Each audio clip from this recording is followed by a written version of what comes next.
We are anonymous. We are legion. We do not forgive. We do not forget. Expect us.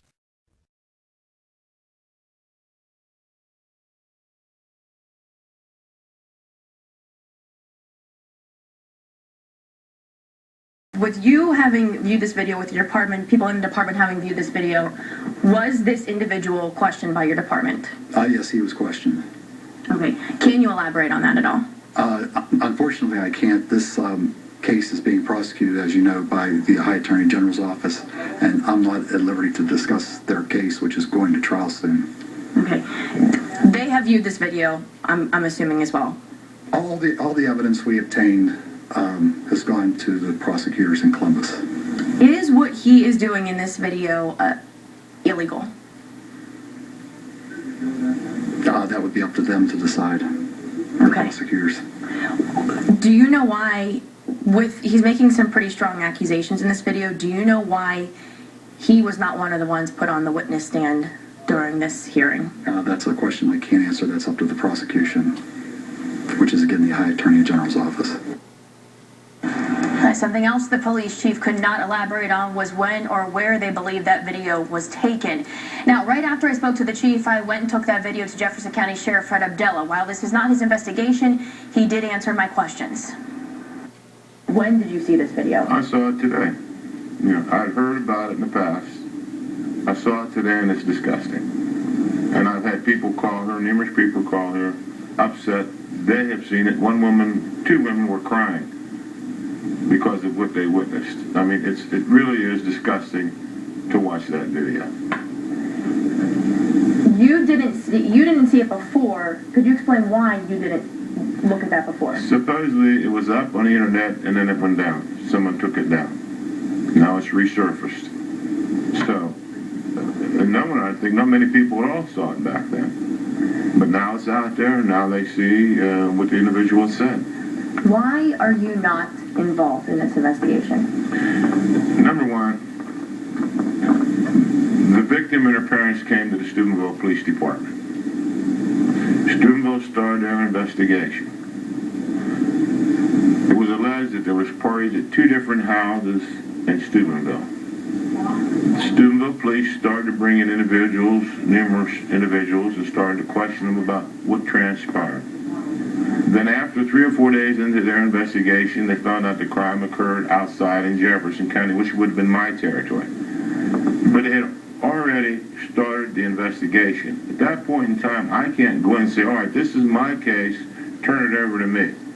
I can't do that. The sheriff also wanted to address some of the statements being made about his department. That video is going to be posted raw on our website, WTOV9.com, following the evening news. Now, in regards to this video specifically, I also placed a call to Jefferson County Prosecutor Jane Hanlon. We will be sure to pass along her comments as well. And while Natalie was working on those interviews, I was simultaneously working my sources at the State Attorney General's office in Columbus. I spoke directly with Attorney General Mike DeWine on the telephone just around 4 o'clock this afternoon. He is the top law enforcement official in the state, and as you heard other officials mention, his office is currently overseeing both the investigation and the prosecution of the rape. I told him about the growing public concern in our area about the potential of a cover-up, and asked how he would reassure the general public that the case is being aggressively prosecuted and aggressively still being investigated. Is there anything you can do or say to those folks that believe that there's a cover-up, or that this case is not being prosecuted as aggressively as it could be? Well, it is being aggressively prosecuted, and our office has been asked to prosecute it as well as asked to investigate it. Our investigation is continuing. Our investigation is not done. It will continue. And we are prosecuting, as you know, 2 juveniles. So I don't know why anyone would think that the case is not being vigorously investigated or prosecuted when we actually have a trial date set for the 2 juveniles. But in addition to the 2 juveniles, the case is still under investigation, and we are not done.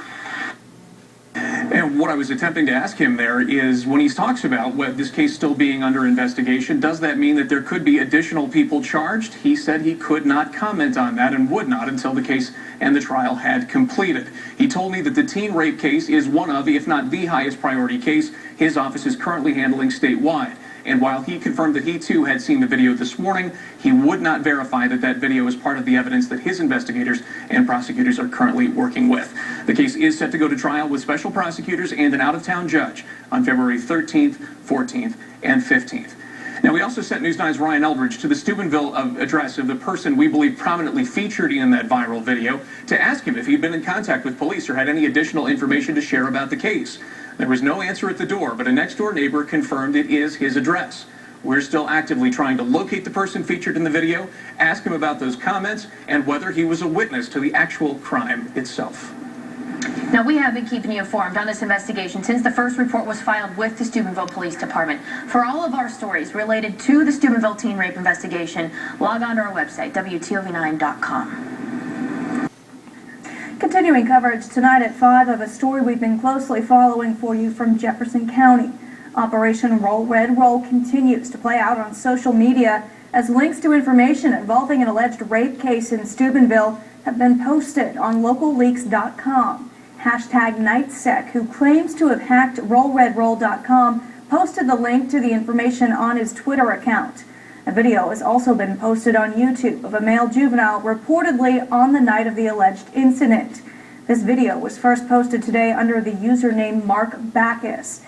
This case has put a lot of public officials in Jefferson County in the spotlight, including Steubenville Police Chief Bill McCafferty. Just a short time ago, we spoke to the chief about his involvement in the case. The Steubenville Police Department has been aware of this recent video that was released since late August. The subject who made the video was interviewed. This has all been turned over to the prosecutors, which is the High Attorney General's office, who's prosecuting this case. It's always been the policy of the Steubenville Police Department not to make comments on details of a case prior to going to trial.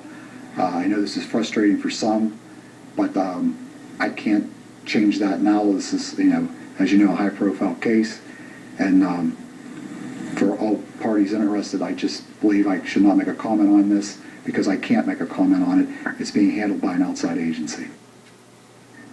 Stay with 7 News. We are digging deep into this incident. We've talked to Ohio Attorney General Mike DeWine about this case. You'll hear what he has to say later tonight. In addition to the recent web incidents, a second rally is being planned for Saturday at the Jefferson County Courthouse. Members and supporters of the group Anonymous plan to rally in support of the alleged victim in this case. We're hearing this rally will be more organized than the first, as advocates are being asked to speak. We'll have much more coming up later tonight.